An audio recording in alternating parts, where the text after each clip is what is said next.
A new addition to the Royal Bahamas Police Force, the Ministry of Aviation releasing its findings on the helicopter crash in Abaco, and BTC the victim of copper thieves yet again.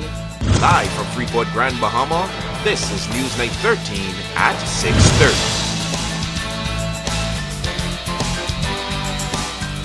This is Newsnight 13 for this Tuesday, November 27, 2012. Good evening all, I'm Shasheena. Rolle. As always, it's great to have you with us. Topping news, a new batch of officers have joined the Royal Bahamas Police Force to assist in the fight against crime. 31 young men and women transitioned from recruits to officers on Monday evening and were given a charge by the Minister of National Security to lead by example.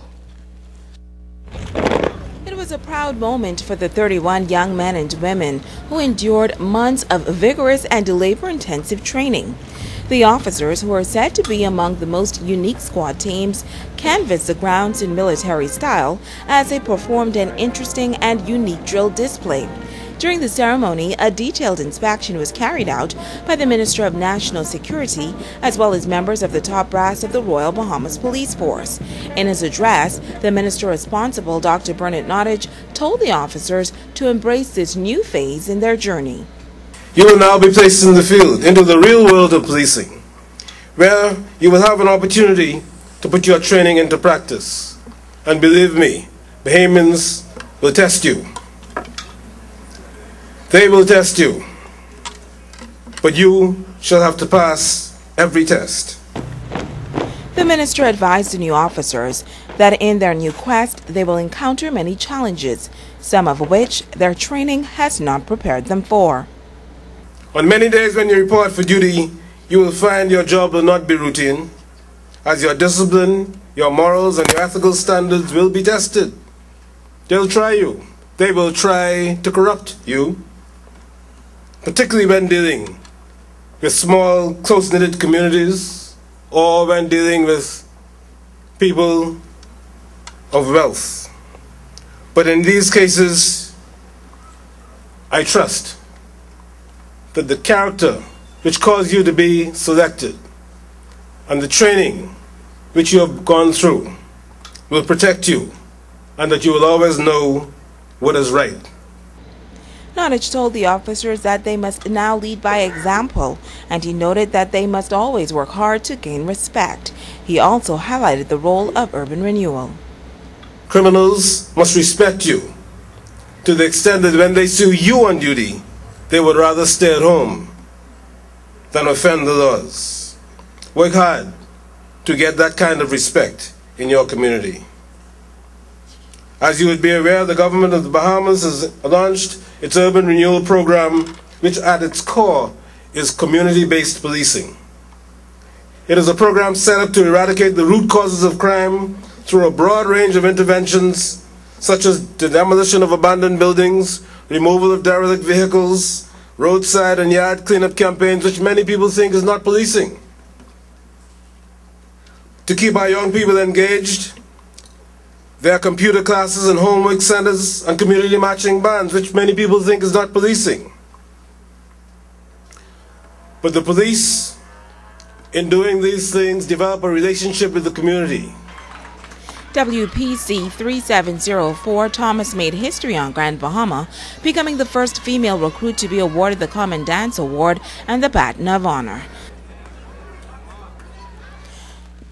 Now, scores of residents gathered to witness the addition to the Royal Bahamas Police Force. Officer in charge of Grand Bahama, Emerick Seymour, told those in attendance that while the recruits had no idea what their journey would have entailed, they persevered.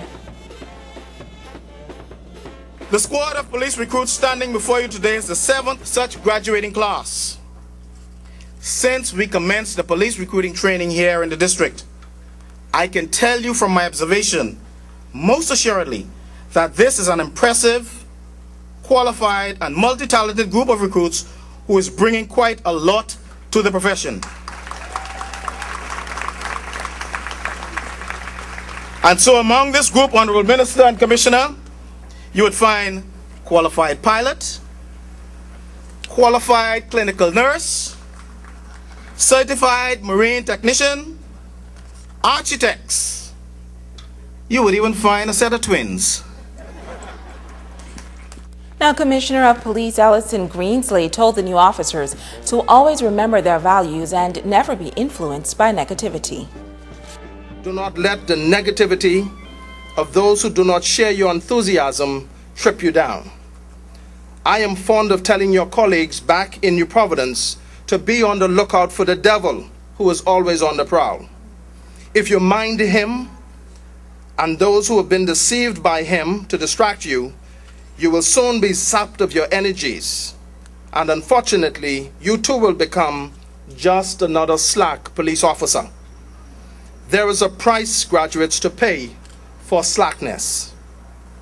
Therefore, I implore you to remember your home training and do not be too quick to drop the tried and proven ways of your parents. In other news, the Ministry of Transport and Aviation, through the Civil Aviation Department's Air Accident and Investigation Prevention Unit, has released the findings on the helicopter crash in Guanakee, Abaco last week. But as Megan Shepard reports, the cause of the crash is still unknown. Civil aviation officials described the aircraft as an AS-355F1 helicopter registration C6 APV that left Marsh Harbor International Airport Thursday afternoon with 5 passengers on board. While attempting to land, the pilot lost control, resulting in the helicopter crash landing at the Bakers Bay Golf and Ocean Club in Great Guanakee, Abaco.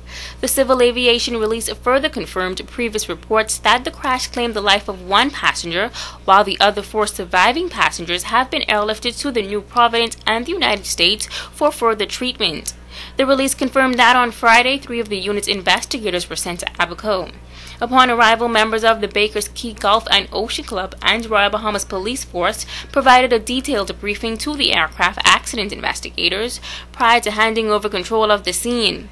The statement noted that police responded shortly after the accident, taking control of the site and secured it up to that point.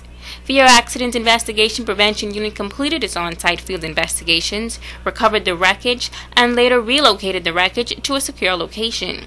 Now, in keeping with the International Civil Aviation Organization and the Bahamas Civil Aviation Security Regulations, manufacturers of the airframe, engine, and propeller and the state of design have been notified of the accident, and the Air Accident Investigation Prevention Unit is presently coordinating plans for additional analysis and testing to determine the cause and contributing factors of this accident. The release concluded that the Ministry of Transport and Aviation extends its sincere condolences to the family of the deceased and its best wishes for the speedy recovery of the survivors of the crash. Megan Shepard, ZNS Network News. Thank you, Megan. Now, police officials have released the identity of Abaco's latest traffic fatality victim. Police say he is 32-year-old Tashlet Joseph of the Marsh Harbor, Abaco. Now, you may recall on Sunday, police discovered 3 passengers on the outside of a vehicle and a male passenger believed to be the driver trapped under the vehicle. He was pronounced dead by doctors at the Marsh Harbor Clinic. Now, this accident was the 2nd traffic fatality to occur in Abaco within a week. In other news, copper thieves striking out of the country's premier telecommunications company yet again. Senior manager of BTC for Grand Bahama and Bimini, Michael Lang, says this time the Western District was targeted. Now, he adds that this reckless act has impacted customers in the area and many are without cell phone and landline service. 3 p.m. today, I'm down in the western area. Somebody has actually removed about 150 feet of our 50-pair cable, plus they cut down our fiber cable that feeds into West End. So as it is right now, nobody can get into West End that actually can dial into West End at this moment. And it is crucial because any emergency that happens, nothing will go, go attended. The landline in West End itself, they are working, but nobody can dial from, like for example, 8 Mile Rock or Freeport into West End, or nobody from West End can dial out of West End. Now, Lang says 150 feet of cable was stolen. He says while this may be a small amount, he adds that the damage is significant. He's making this appeal. Costly with regards to our services, you see, and that's what we are trying today to say again to the public. Please, it's affecting all of us. It's affecting the country. It's affecting the operation of BTC, It's affecting all our customers. And we just need people to just deter. We just replaced the copper up in one of the sites up in East End. And today, at least yesterday, we found out that that site, and one of those sites up the way again, has been vandalized. So it's like, I mean, we put stuff back down, we make it operational, and the next day or two after that, you know, here we go again. Now, Lang says the landline and cell phone service in West End should be up by 12 midnight, but he's asking for anyone with any information on this matter to contact the police. Still to come, we'll tell you about a new fitness trend. That story and more when Newsnight 13 continues.